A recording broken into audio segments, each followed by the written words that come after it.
Assalamualaikum warahmatullahi wabarakatuh. Alhamdulillahi rabbil alamin. Wa bihi nasta'inu ala umuri dunya waddin. Allahumma salli wa sallim wa barik ala imamil mursalin qaidil ghurril muhajjalin wa ala alihi wa ashabihi at-tayyibin at-tahirin wa ba'd. Hadirin sidang jamaah subuh rahimakumullah. Bersyukur pada Allah Subhanahu wa taala. Selawat dan salam kepada junjungan alam Nabi besar Muhammad sallallahu alaihi wasallam, pada al dan sahabat sekalian. Pada subuh yang berbahagia ini, dengan izin Allah kita bisa kembali lagi untuk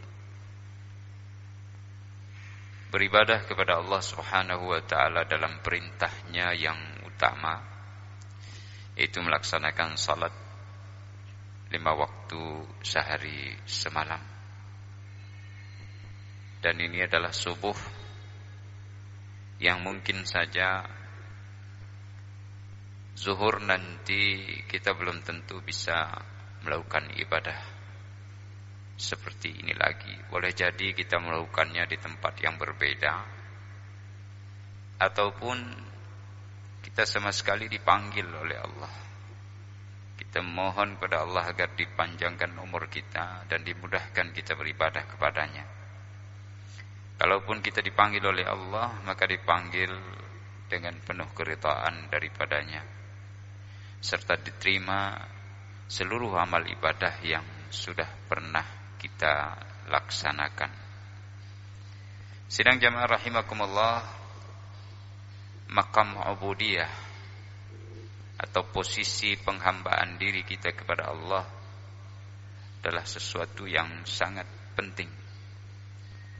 Pada maqam inilah manusia diangkat dan ditinggikan oleh Allah Subhanahu wa taala.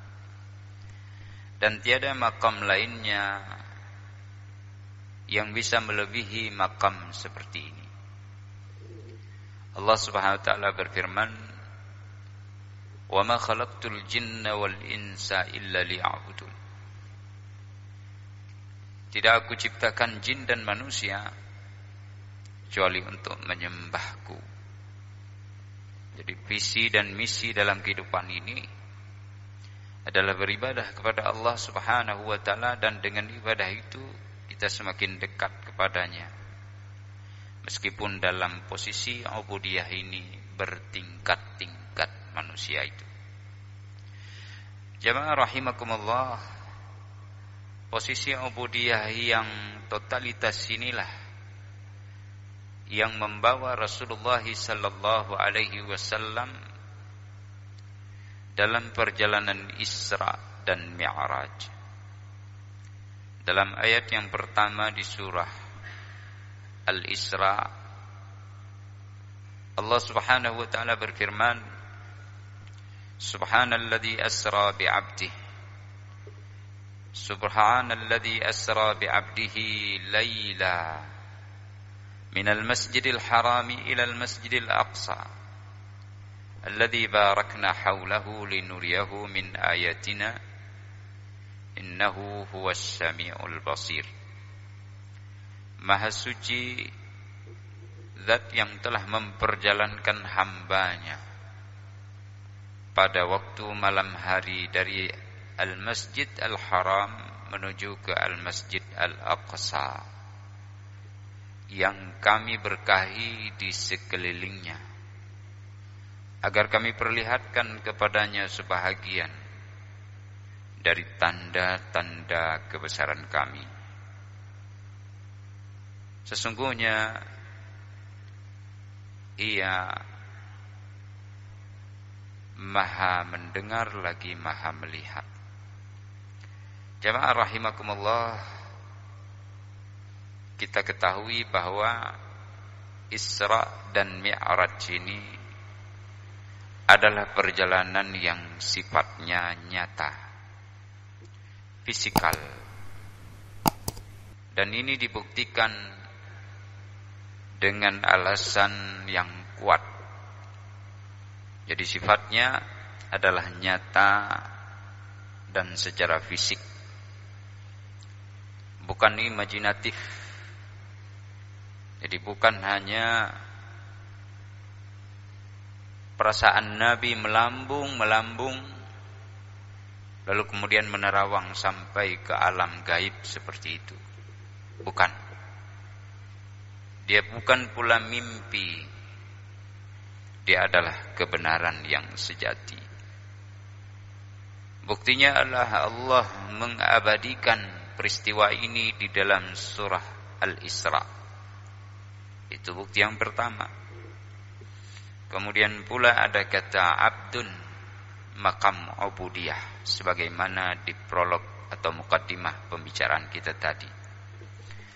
Maka jika seseorang berada pada posisi ini, sesuatu yang besar, sesuatu yang menakjubkan, sesuatu yang agung lagi mulia akan terjadi pada seseorang, di mana ini sulit sekali diperoleh oleh seseorang tanpa merentas jalan ubudiyah.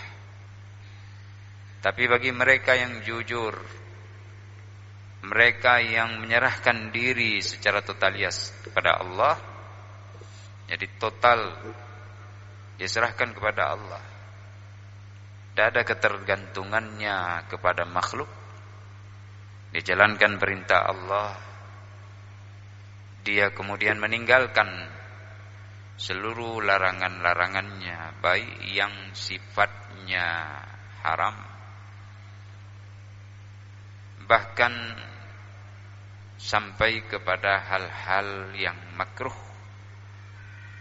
ataupun lebih detail lagi pada hal-hal yang sifatnya mubah, tapi menurut dia la ya'ni, tidak memberikan manfaat sesuatu yang mubah ini, atau bukan waktunya mengambil manfaat mengerjakan yang mubah ini.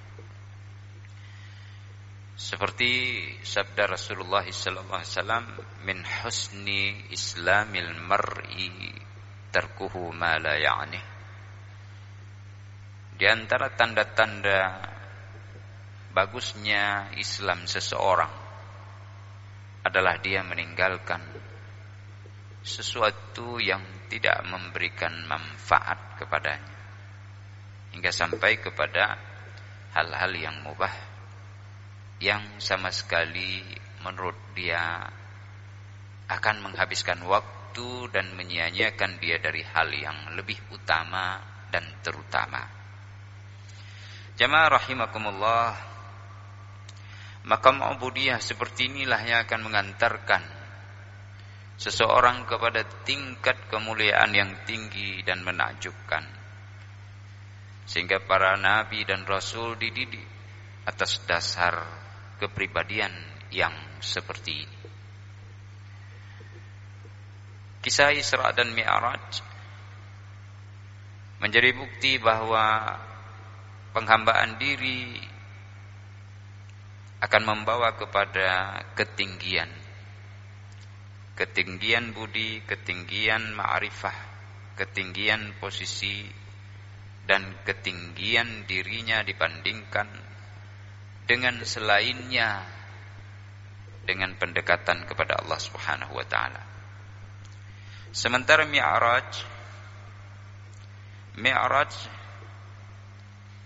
ini tersirat pada surah An-Najm dari awal sampai seterusnya, di mana Allah berfirman, wan najmi idza hawa ma dhalla sahibukum wa ma ghawa wa ma yantiqu 'anil hawa in huwa illa wahyun yuha 'allamahu shadidul quwa dzu mirratin fastawa wa huwa bil ufuqil a'la thumma dana fatadalla fakana qaba qausaini aw adna fa auha ila 'abdihi ma auha, sampai kepada ayat ma zaghal basaru wa ma tagha.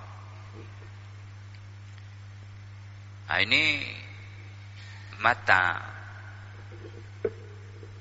Nabi itu bukan tersilap. Mata Nabi itu bukan menipu. Mata Nabi itu bukan terputar balikkan sehingga melihat kenyataan sebagai sesuatu yang imajinatif, bukan. Tapi memang itu kenyataan. Dilihatnya ayat-ayat dan tanda-tanda kebesaran Allah. Dilihatnya al-ufuq al-a'la. Dilihatnya Jibril alaihissalam dengan rupa dan wujud yang asli. Dari ufuk terus mendekat sehingga kedekatan dengan Jibril fakana qaba qausain, bagaikan kedekatan antara dua busur panah. Ketika ditarikkan hendak dilepaskan anaknya itu, dia melengkung sehingga mendekat. Au adna, atau lebih dekat lagi, kata Allah. Siapa Jibril itu? Jibril itu adalah yang membawa wahyu kepada Muhammad. Dia punya kekuatan yang amat dahsyat. Syadidul quwa, dahsyat sekali. Kemudian didengar di alam malaikat segala perintah-perintahnya apabila dia memandu atau mengkomandoi perintah. Fastawa, dia membentuk wujudnya yang asli untuk mempertampakkan kepada Nabi Muhammad sallallahu alaihi wasallam. Sehingga nanti di dalam hadis disifatilah bagaimana bentuk fisikal daripada Jibril alaihissalam dalam wujud yang asli. Hadirin yang dirahmati Allah Subhanahu wa taala, Nabi melihat ini semua sekaligus melihat Sidratul Muntaha. Anda Sidratil Muntaha. Lalu ada surga, Nabi juga melihatnya. Andaha Jannatul Ma'wa. Surga tempat tinggal dan tempat kembali bagi para hamba Allah yang memiliki sifat ubudiyah ini. Jamaah rahimakumullah, idh yaghsha sidratu ma yaghsha. Idh yaghsha sidrata ma yaghsha. Nabi juga melihat sesuatu yang meliputi Sidratul Muntaha itu.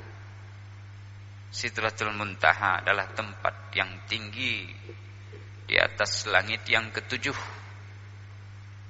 Ada pohon Sidratul Muntaha, diliputi oleh sesuatu yang tidak dibuka kepada kita. Nabi hanya melihat idh yaghsha sidrata ma yaghsha. Jadi meliputinya apa itu? Wallahu a'lam. Sebuah kebesaran, warna-warni, keindahan, keagungan, kemahadahsyatan. Dan itu semua adalah makhluk dari sang pemilik kedahsyatan yang sejati lagi abadi. La awwala lahu wa la akhira wa huwa adh-dhahir wal batin wa huwa bikulli syai'in alim. Sidang jamaah rahimakumullah, perjalanan ini adalah pasti. Perjalanan ini adalah nyata. Makam-makam ubudiyah ini yang mengantarkan Nabi ke tingkat yang seperti ini. Sementara ada latar belakang yang sifatnya duniawi dan psikologis lainnya, selain daripada posisi ubudiyah Nabi. Makam itu, maksud kami bukan makam, pengalaman yang menjadi latar belakang berangkatnya Nabi dalam perjalanan yang dibawa oleh Allah ini adalah penentangan orang-orang kafir terhadap dakwah Islam, terhadap Nabi, permusuhan, kebencian, bahkan keinginan untuk membunuhnya. Nah, ini ada yang hendak dicapai nanti di akhir yang mungkin dalam tanda kutip jarang disampaikan oleh orang. Sehingga kita buka kembali, kalau ada yang sudah pernah tahu, jadi ini kita segarkan kembali ingatannya. Kalau yang belum tahu, mudah-mudahan makam ubudiyah ini menjadi inspirasi bagi dia, atau cerita ini menjadi inspirasi untuk memantapkan makam ubudiyah dia kepada Allah. Nah, jadi latar belakangnya adalah orang-orang kafir Quraisy ini menentang dakwah. Nabi dilindungi oleh beberapa sosok yang mulia. Pertama adalah Khadijah binti Khuwailid, istri beliau radhiyallahu anha, ibunda kita. Sampai 3 tahun diisolasi Nabi, Khadijah ikut bersamanya, membantunya secara finansial, membantu memberikan kehangatan dan semangat kepada Nabi. Sehingga ludes harta Rasulullah, harta daripada istri beliau Khadijah. Nah, ini pernah kita ceritakan dulu bagaimana keluh kesah Khadijah kepada Rasulullah. Bukan keluh kesah karena takut hilang dunia, tapi keluh kesah, apa yang harus kuberikan kepada engkau lagi, hai Nabi Allah. Nah, ini diulang kembali nanti kisahnya pada buku-buku cerita atau buku sirah tentang kehidupan Khadijah, ibunda kita binti Khuwailid rahimahullah wa ardaha. Jemaah rahimakumullah, tiba pada waktunya Khadijah wafat, Nabi sedih. Lalu kemudian Abu Talib pun wafat. Paman beliau meskipun tidak beriman,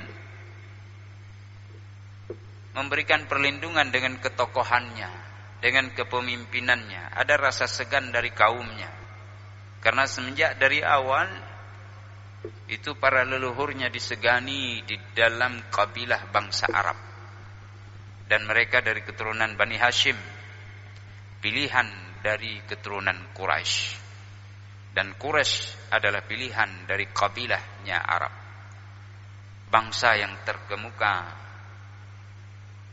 Meskipun secara finansial Abu Talib kesulitan, tapi rasa segan dengan ketokohan, karakter, dan kepemimpinan yang ada melekat pada dirinya serta kewibawaannya membuat orang-orang segan untuk menyakiti Muhammad secara terang-terangan jika Abu Talib ada bersamanya.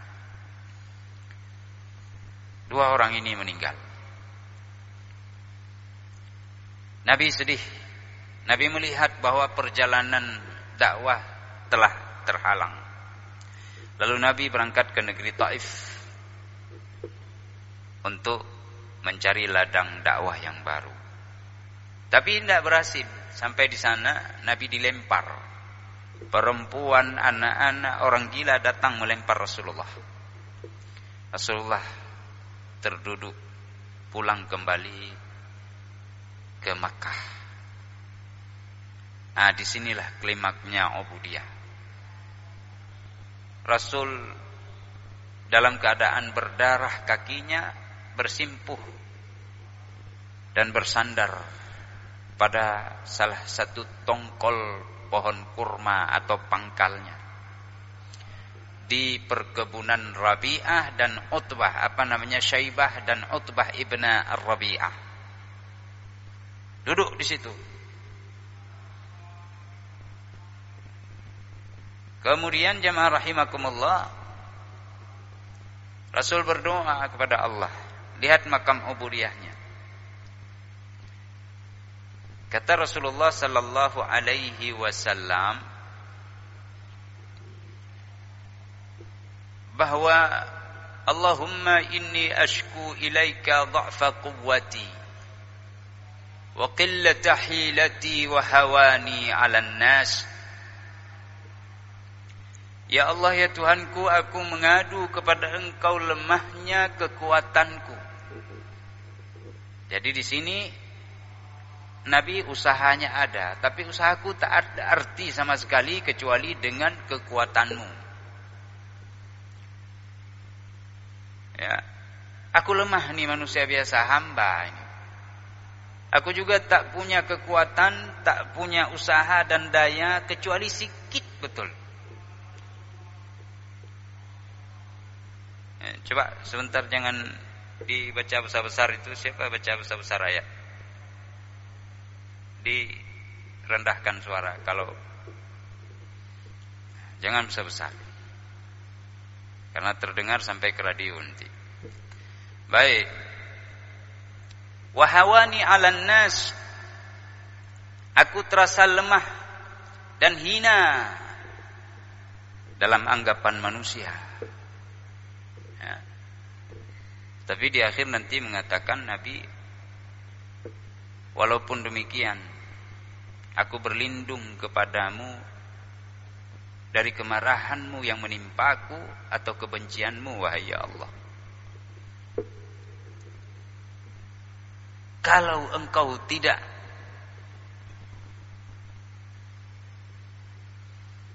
membenciku, aku enggak peduli.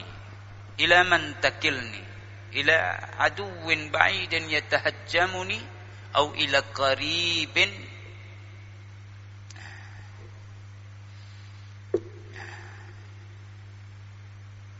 kemana engkau akan serahkan urusanku, ya Allah?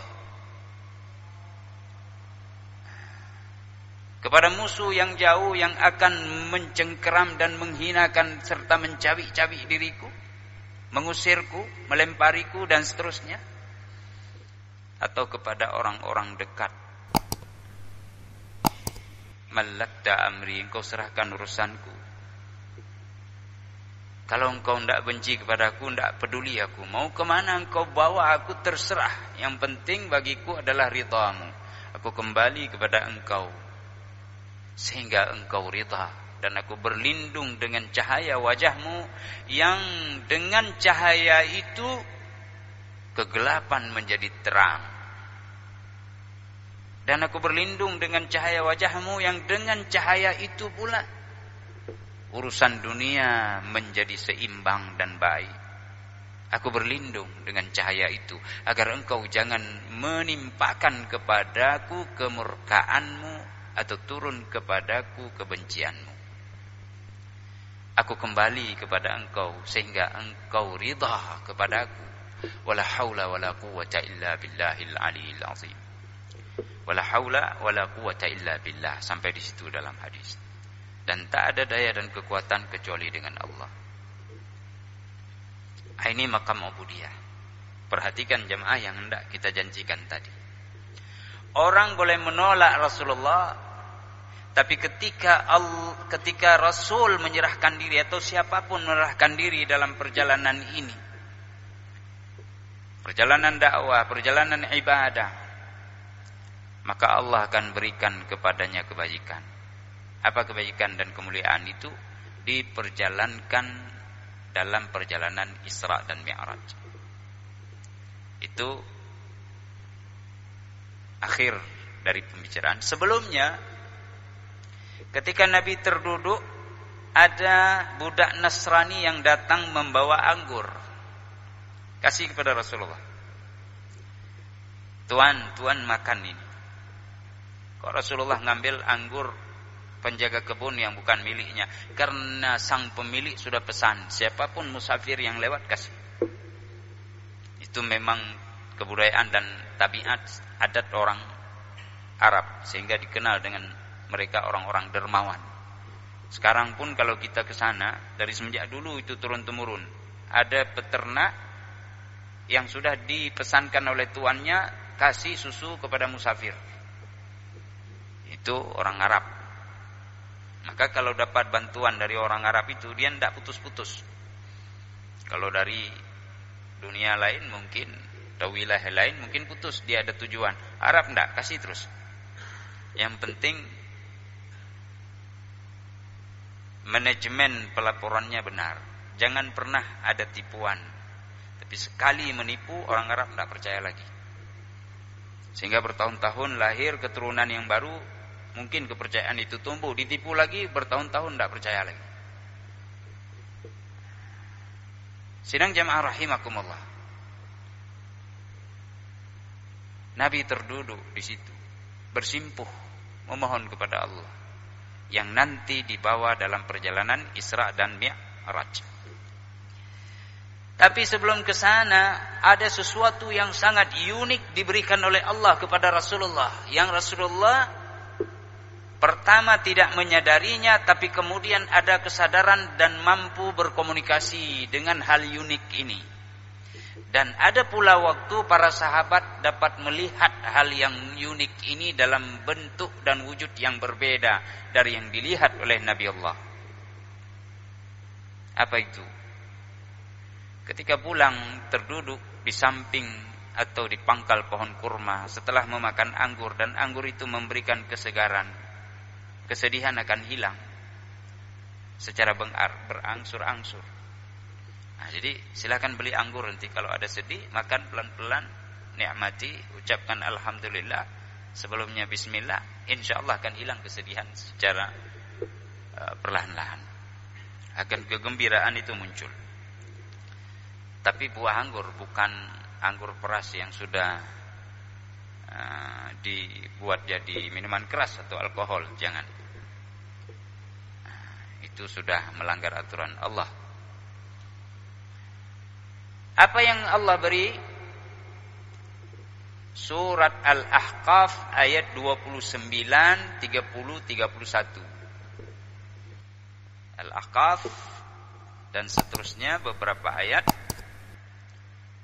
itu bukti ubudiyah Nabiullah Muhammad, dan begitu pula ubudiyah kita akan memberikan pencerahan yang luar biasa.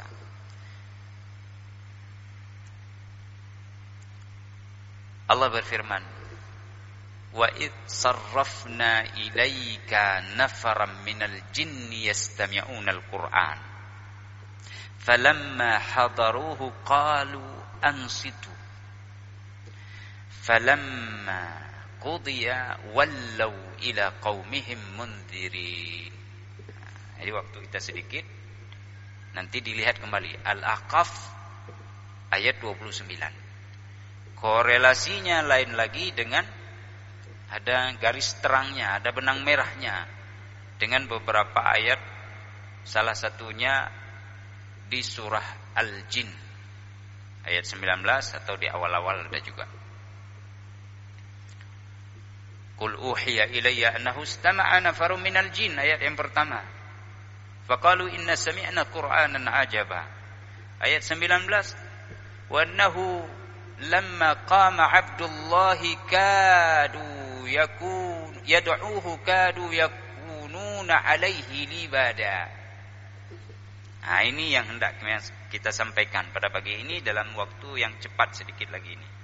Paling 5 menit lagi. Ketika Nabi terjerembab, tidak ada yang menerima dakwah. Dan ini pada tahun ke-10. Ada yang mengatakan ke-9, ada yang mengatakan ke-7. Jadi 3 tahun sebelum ke-10 maksud kami, atau ke-12, setahun sebelum hijrah, atau 3 tahun sebelum hijrah, atau 2 tahun sebelum hijrah. 10, 11, 12 itu ada pendapat ahli sejarah, sejarawan Islam. Mana yang benar wallahu a'lam. Intinya kalau diingat kepada wafatnya Khadijah, seputaran mendekati waktu untuk hijrah, 3 tahun. Dan ingatlah wahai Muhammad, tatkala kami hadapkan kepada engkau segolongan dalam kurung besar, kelompok jin. Besar ini tidak ada disebut dalam Al-Quran. Kita sebut besar ini karena ada hadis nanti. Atau didukung dengan ayat Al-Quran di surah Jin. Dan ingat ketika kami menghadapkan kepada engkau segolongan daripada jin, mereka mendengar Al-Quran. Ketika mereka datang ke sisimu, hadir di tempat engkau membaca Al-Quran itu, mereka mengatakan, shh, dengar, jangan ribut-ribut. Nah, itu kata jin. Kepada kelompoknya yang lain, ada pimpinan jin, jangan ribut, dengar tuh kalian. Apa yang didengar? Ayat Al-Quran. Nah, di sini kita ambil kesimpulan sebentar. Manusia silakan menolak dakwah. Allah mampu memberikan golongan dari manusia yang lain yang akan menerima dan membela dakwah serta berjuang di jalan Allah. Anda yang meninggalkan, atau engkau yang meninggalkan, atau kita naudzubillah meninggalkan dakwah ini, Allah akan binasakan suatu saat dan hilang ditelan masa. Tidak ada arti. Lalu kemudian kembali dalam keadaan kemurkaan. Tapi ketika makam ubudiyah hadir, maka kita akan dibela oleh Allah. Bahkan Nabi tidak mau umat dari manusia beriman kecuali segelintir orang. Maka kemudian Allah datangkan kelompok jin. Ini kami beri. Jangan sedih Muhammad. Kalau di dalam surat jin, katakan hai Muhammad, uhiya ilayya, telah diwahyukan kepadaku, annahu istama'a nafarum minal jin, bahwasanya segolongan daripada jin mendengar Al-Quran. Lalu mereka beriman. Singkatnya seperti itu. Ya, waktu ini. Dalam ayat 19 surat yang sama, surat jin, wa annahu lamma qama 'abdullahi yad'uhu kadu yakununa 'alaihi libada. Coba perhatikan, itu disebut Abdullah.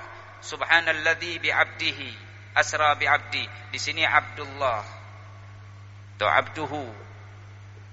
Ya. Fa auha ila 'abdihi, di atas tadi surah An-Najm. An-Najm. Abdun, makam ubudiyah, penghambaan diri kepada Allah, totalitas. Dalam doa Nabi tadi jelas, dha'fa quwwati, qillata hilati, wa hawani 'alan nas. Ya. Ila man takilni, ila aduwin ba'idin yatahajjamuni, au ila qaribin mallakta amri, in lam yakun bika alayya ghadabun fala ubali, walakin afiyatuka awsa'li, a'udhu binuri wajhika alladhi ashraqat bihi adh-dhulumat wa salaha alayhi amru ad-dunya wa din, an tanzila bi ghadabak aw tahulla bi sukhtuk. Lakal utba hatta tarda wala haula wala quwwata illa billah. Ini luar biasa doa ini. Jin datang. Dan bahwasanya ketika hamba Allah berdiri beribadah kepada Allah, para jin itu datang. Nabi berdoa kepada Allah, beribadah, salat. Jin itu datang, kadu yakununa alaihi libada. Mereka datang nyaris saja berdesak-desakan, tindih menindih. Jadi jin satu. Ada yang mengatakan 7 orang. Maka kisah ini nanti terjadi berkali-kali. Ada 7 orang, ada 9 orang. Dalam riwayat Ahmad Ibn Hanbal dari Ibn Mas'ud, ada 12.000 orang jin datang. Makanya menggerubuni Rasulullah. Mereka mendengar dan melihat ibadah Rasulullah, lalu naik di atas pundak masing-masing jin yang lain. Prele lung kumu kalancip, prele lung kumu kalancip. Wah hile ka imbe karutan. Kadu yakununa alaihi libada, seperti rambut kuda atau rambut singa itu. Saling tindih menindih. Ya. Itu poni kuda itu berdesak-desakan dia. Ini jin. Jadi yang pertama, kalau 7 Nabi tidak sadar, didatangkan kepada Rasul, lalu Allah wahyukan, jin sudah beriman. Lalu kemudian falamma qudiya, selesai Nabi, wallau ila qaumihim mundzirin, dia kembali menuju ke kaumnya untuk menjadi para penyeru dakwah, memberi peringatan. Maka dia sebut nanti, qalu ya qaumana inna sami'na kitaban unzila min ba'di Musa. Wahai kaumku sekalian, aku mendengar dan kami semua mendengar ada sebuah kitab yang diturunkan setelah Musa. Kitab ini yahdi ilal haq wa ila siratim mustaqim. Ini memberikan petunjuk kepada kebenaran, dan kitab ini pula menunjukkan kepada jalan yang lurus. Ayo jin aminu wa ajibu, ayo beriman. Lalu kemudian para tokoh-tokoh jin ini pun lalu mengirimkan tokoh-tokoh jin yang lainnya yang memiliki intelektualitas dan integritas yang tinggi untuk belajar kepada Nabi, sehingga nanti di dalam hadis riwayat Ahmad, Ibnu Mas'ud menyampaikan ketika Rasulullah datang ke sebuah lembah, dibuatkan garis di tanah, lalu dimintakan aku untuk berhenti, jangan keluar dari garis lingkaran itu. Kata Rasul, undurni hahuna hatta ati, tunggu di sini sehingga aku kembali, jangan kau beralih. Falamma hasyamahumul rasul ar-rasula sallallahu alaihi wasallam, ketika jin menggerubuni, aku hendak bergerak mau keluar, kata Ibnu Mas'ud, tapi teringat kepadaku agar aku jangan pernah bergerak. Lalu kemudian setelah selesai pembacaan Al-Quran kepada jin dan jin belajar kepada Nabi sallallahu alaihi wasallam, Nabi kembali. Ibnu Mas'ud menceritakan, lalu kemudian Rasul mengatakan, seandainya engkau keluar, maka sungguh kita tidak akan ketemu lagi kecuali hari kiamat. Hilang dibawa oleh jin. Sidang jamaah rahimakumullah, ini kejadiannya berkali-kali setelah terjadi di jalan perjalanan dari Taif waktu pulang. Jadi Rasul dimuliakan oleh Allah dengan makam ubudiyah. Ambil makam ini sebagai hikmah daripada bulan Rajab di mana Nabi diperjalankan dalam Isra dan Mi'raj, selain daripada hikmah yang lainnya. InsyaAllah Allah akan membantu kita semua. Amin ya rabbal alamin. Subhanakallahumma bihamdika asyhadu an la ilaha illa anta astaghfiruka wa atubu ilaik. Assalamualaikum warahmatullahi